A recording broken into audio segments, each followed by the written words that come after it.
अभी सब्सक्राइब करें हमारा चैनल और पाएं मन सुंदर के सारे शानदार एपिसोड्स। मेरा है मन सुंदर।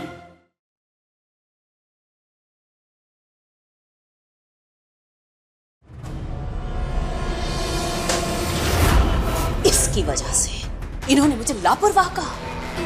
इसकी वजह से मेरा बेटा सबसे दूर हो गया। जो लड़का इस लड़की की शक्ल तक नहीं देखना चाहता था, आज सबके खिलाफ जाकर इसकी वकालत कर रहा है।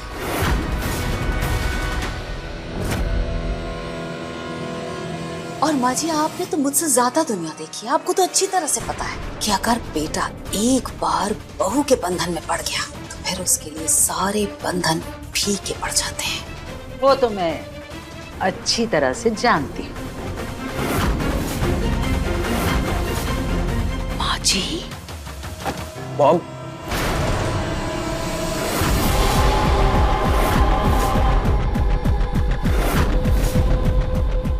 बेटा,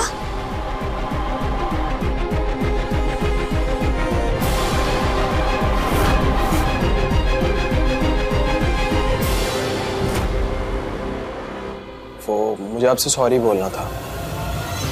मुझे भाई से ऐसे लड़ना नहीं चाहिए था, तो आई एम सॉरी। कोई बात नहीं बेटा, कोई बात नहीं। पापा का गुस्सा ठंडा हुआ? हाँ, थोड़ा टाइम लगा, लेकिन मैंने समझा लिया ना उन्हें। अब वो शांत है। तुम परेशान मत हो बस। आप ये डार्ट्स के साथ क्या कर रही हैं?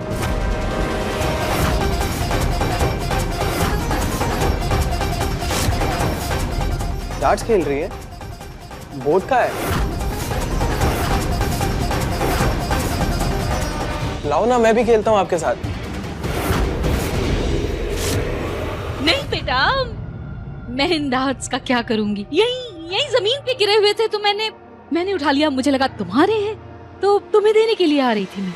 अच्छा, मैंने आज कुछ स्पेशल बनाया है तुम दोनों भाइयों के लिए डिनर में। चलो डिनर पे मिलता हूँ।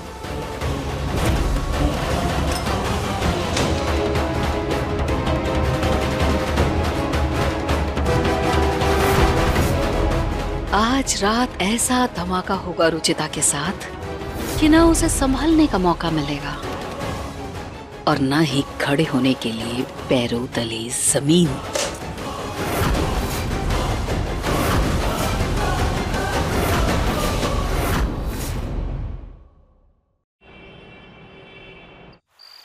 खाना तो सबने खा लिया और अब आती है मीठे की बारी। मैंने अपने बच्चों के लिए उनकी पसंद की रबड़ी बनाई है। अब तुम लोग इस रबड़ी को खाओगे और अपने मन की सारी कड़वाहट भूल जाओगे। ये लो प्रतीक, ये निहार के लिए, ये लीजिए।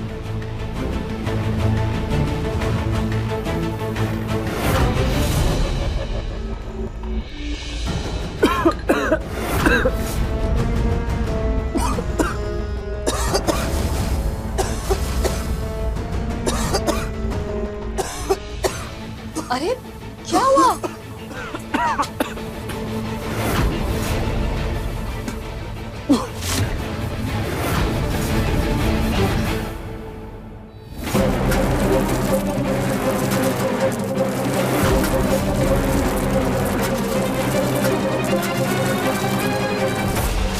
प्रिया की वजह से हार्मलेस पेंट कराया था इस बार। इससे किसी को नुकसान तो नहीं होगा माँ जी, लेकिन इससे जो इल्जाम रुचिता के सिर पर आएगा उससे हमारा फायदा जरूर हो जाएगा। और गवाह के तौर पे प्रतीक तो है ही, वो अनजाने में ही हमारे इस प्लान में साथ देगा।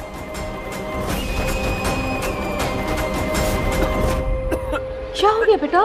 रबड़ी अच्छी नहीं बनी क्या? अरे मॉम, बट ये रबड़ी में क्या डाला है आपने? बहुत अजीब टेस्ट है। हाँ, ऐसे लग रहा है कुछ पेंट या प्लास्टर ऑफ पेरिस मिलाया है। Paint plaster? क्या बात कर रहे हो बेटा? मैंने रबड़ी खुद अपने हाथों से बनाई है। सारा टाइम मैं किचन में खड़ी रही और कोई आया भी तो नहीं था किचन में। पूनम, तुम मेवा लेने रसोई से बाहर गई थी ना? हाँ माँ जी, लेकिन मैं तो 3-4 मिनट के लिए ही गई थी मेवा लाने, उतनी देर में कौन आ जाएगा भला।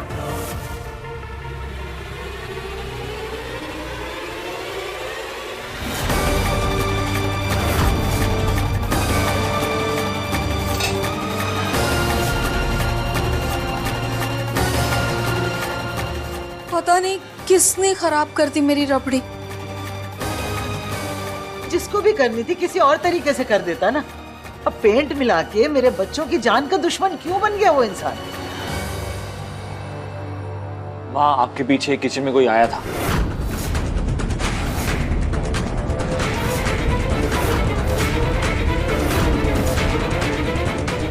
कौन? रुचिता।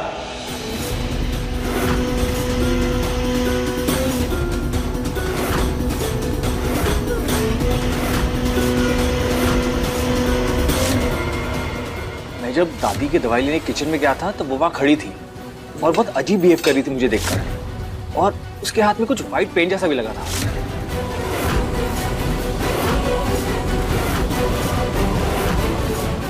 नहीं भैया, मैं तो बस खाना बनाने गई थी और जब मैं किचन में गई थी तो मैंने देखा कि रबड़ी उबल के नीचे गिर रही थी, तो मैं उसे ही साफ कर रही थी।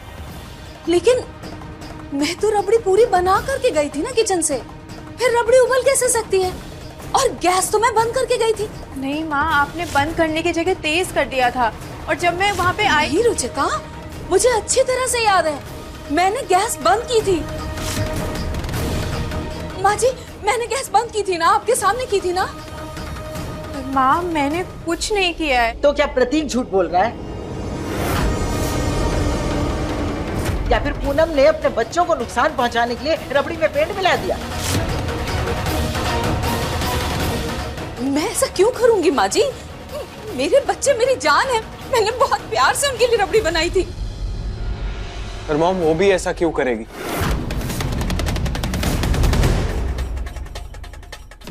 वो ऐसा कर सकती है बेटा। जब बीवी को माँ के हाथ का खाना खटकने लगे ना, तब वो ऐसा जरूर करती है।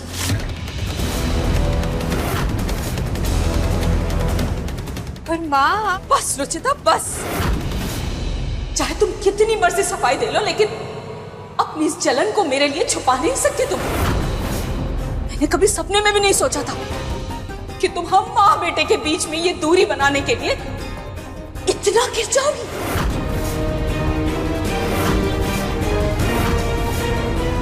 तुम्हें नहीं पसंद है कि मैं निहार के लिए कुछ करूं तो बता देती मुझे ना, मैं भूल जाती कि मेरा बेटा है निहार, लेकिन मेरे बच्चों की जान तो बख्श दो ना। ये जो ओछी हरकत की है ना तुमने, इसके बाद इसी लायक हो तुम।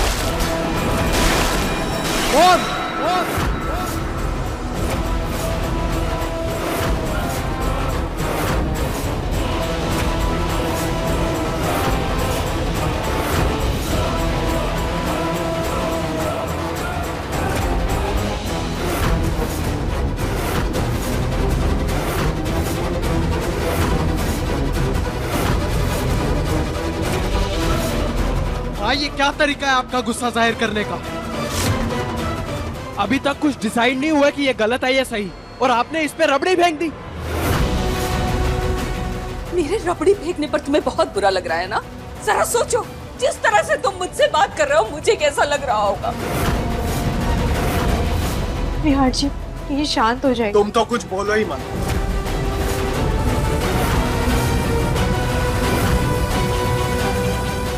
जब तुम खुद के लिए स्टैंड नहीं ले सकती तो मुझे बोलने का भी तुम्हें कोई हक नहीं है।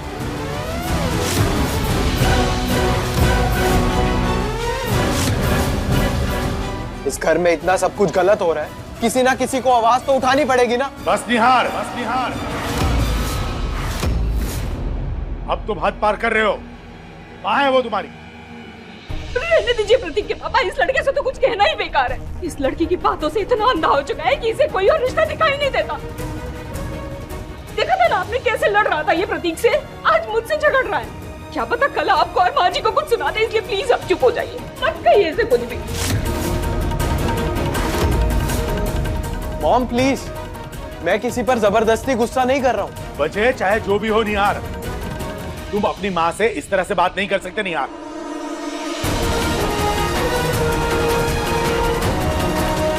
और जहां तक बात रबड़ी की है, वो कब हुआ, कैसे हुआ, इसका फैसला वहीं लिया जाएगा जहां ये रबड़ी बनाई गई थी।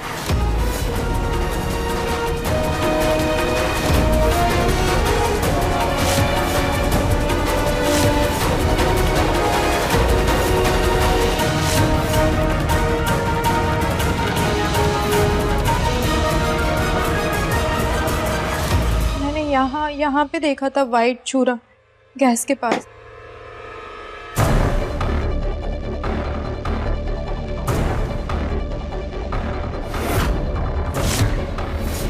वो देखो, वहां से निकला है पेंट।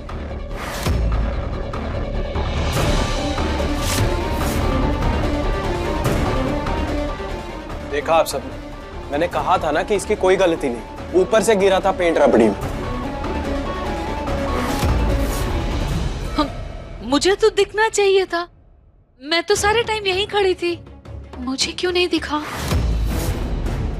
खैर बेटा, तुम सही कह रहे हो, मेरी ही गलती है, मुझे माफ कर दो। सॉरी बेटा।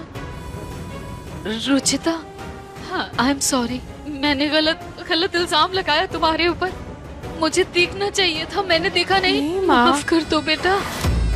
माँ ये आप क्या कर रही हैं? नहीं बेटा, मुझसे गलती हुई है तो माफी तो मुझे ही मांगनी पड़ेगी ना। सॉरी बेटा। बस।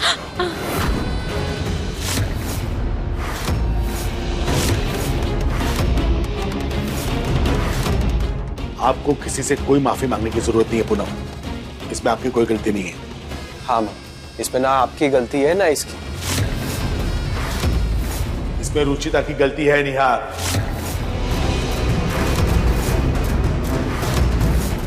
अगर रुचिता ने किचन में आकर यहाँ पर व्हाइट चूड़ा देखा था तो उसका फर्ज बनता था कि गैस पे पड़ी चीज को वो ध्यान से देखे। उसे देखना चाहिए था कि गैस पे जो चीज रखी हुई है उसमें कुछ गिरा तो नहीं है। पापा जी एक्चुअली जब मैंने रबड़ी देखी तो मुझे कुछ समझ नहीं आया, क्योंकि रबड़ी और पेंट का कलर सेम था और मैं देखने जा ही रही थी कि पेंट आया कहाँ से है कि तब तक भैया आ गए थे और मेरे दिमाग से उतर गया था।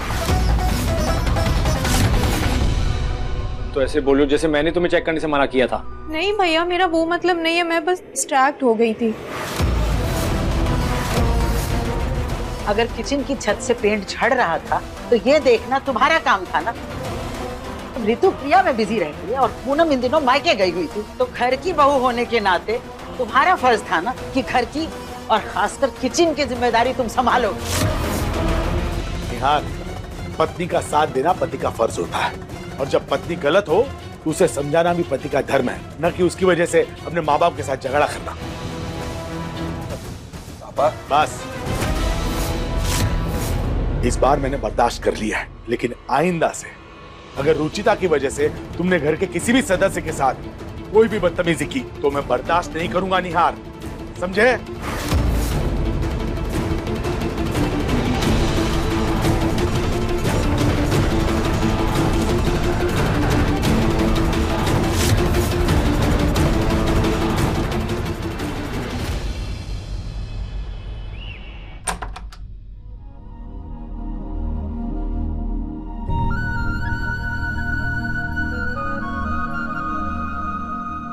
निहार जी, आज मेरा साथ देने के लिए थैंक यू निहार जी। साथ तो मैंने तुम्हारा दे दिया, लेकिन देखा जाए तो पापा भी अपनी जगह गलत नहीं थे, तुम्हें ध्यान देना चाहिए था ना। मानता हूँ कि मॉम का रिएक्शन गलत था, लेकिन कहीं ना कहीं गलती तुम्हारी भी थी। जानती हूँ निहार जी, इसलिए सॉरी आपको मेरी वजह से माँ से ऐसे बात करनी पड़ी। सॉरी आपको मेरे कारण पापा जी की डांट सुननी पड़ी। I am sorry. It's okay, अब जो हो गया सो हो गया। बस मुझे ये समझ नहीं आ रहा कि मॉम डैड को सॉरी कैसे बोलूं।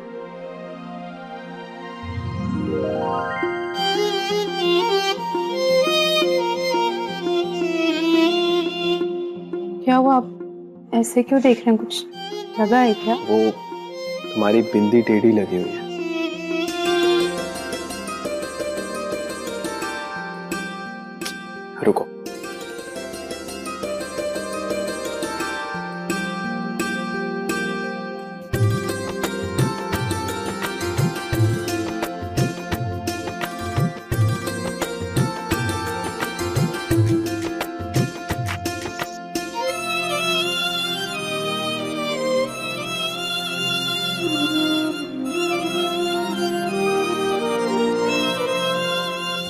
जी, मुझे मम्मी पापा को मनाने का आइडिया मिल गया। क्या?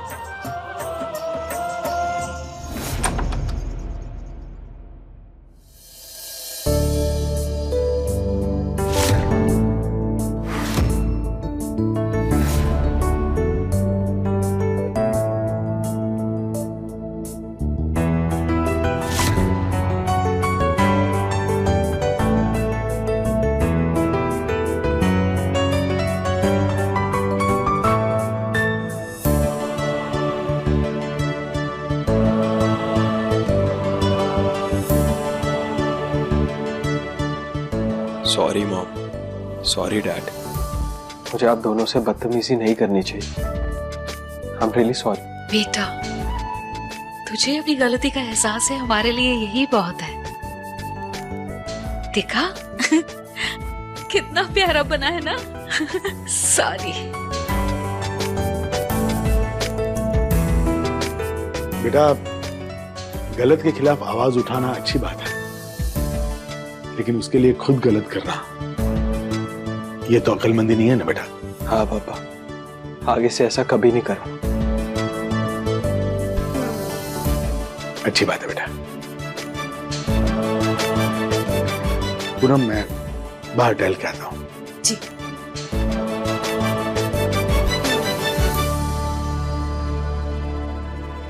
बेटा एक बात कहूँ, ये जो कुछ भी हुआ उस सब में तुम्हारी गलती नहीं थी, बल्कि ये जो तमाशा हुआ ना, ये रुचिता की वजह से ही हुआ, और उसे माफी मांगनी चाहिए थी बेटा। नहीं मॉम, उसे भी पछतावा है।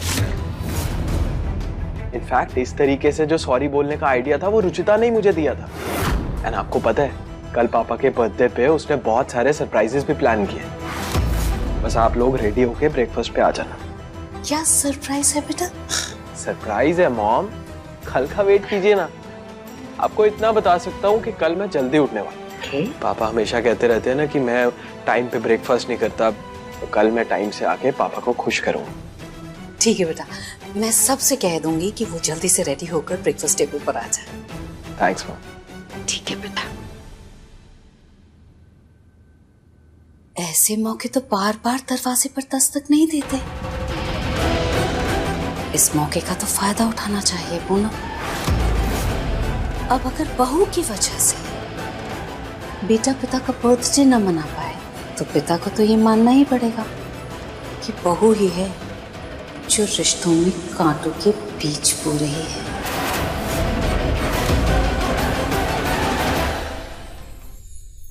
ये देखिए निहार जी, कल पापा जी के लिए ऐसे डिजाइनर केक मंगवाएंगे और ब्रेकफास्ट टेबल बिल्कुल ऐसे ही डेकोरेट करेंगे, एकदम रॉयल तरीके से। और मेन्यू में पापा की सारी फेवरेट डिशेस रखेंगे। जी, मैं सुबह उठकर सब बना दूंगी। डन।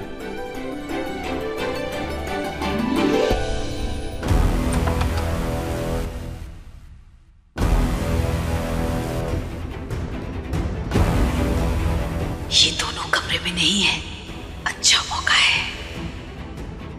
ऐसे ही तुमने मेरे बर्थडे पर भी प्लान किया था ना। I like it. या हे भगवान, ये दोनों तो यहीं बैठे हैं।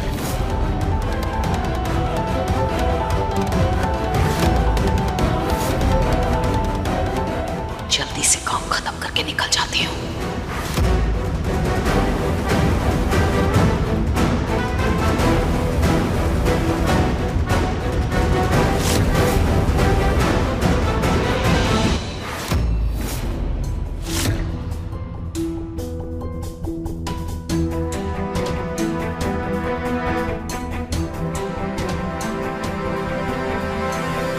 क्या हुआ निहार जी?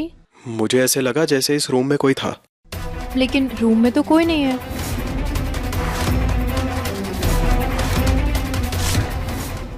एनीवेज, तुम फाइनल कर लो, मैं चेंज करके आता हूँ। मैं सोच रही हूँ कि केक और बुके अभी ऑर्डर कर देती हूँ, सुबह तक डिलीवरी हो जाएगी। और जब पापा जी सुबह टहलने के लिए जाएंगे तो उनको उनका पहला सरप्राइज मिल जाएगा। कूल। और मैंने जीतू भैया को एक प्यारा सा कार्ड भी दिया है, वो उनके सूट में डाल देंगे। जब वो तैयार होंगे ना तो वो उनको मिल जाएगा। परफेक्ट। तुमने सब चेक कर लिया ना, अब मुझे कोई टेंशन नहीं है।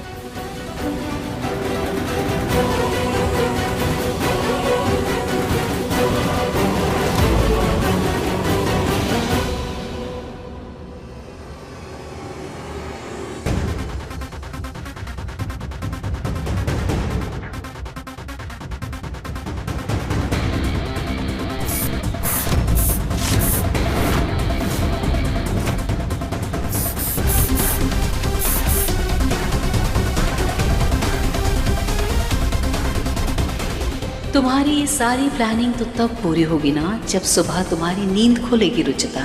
इन ड्रॉप्स के असर के बाद तुम 10 बजे से पहले नहीं उठोगी। ऐसा नींद का नशा है इसमें। और बेटा आई एम सॉरी, गेहूं के साथ खून भी पिसता ही है। तुम्हारे पापा को इस बात का यकीन दिलाने के लिए कि रुचिता तुम्हें परिवार से अलग कर रही है, मुझे तुम्हें ये नींद की दवा सूंघानी होगी।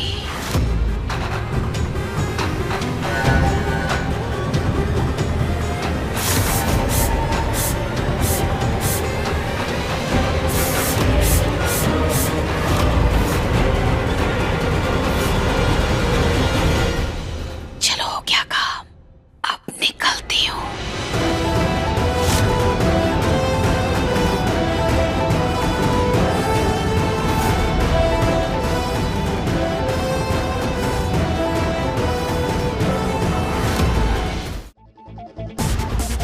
माँ जी भी सो चुकी हैं, वरना वही रुचिता को यहाँ से ले जाती।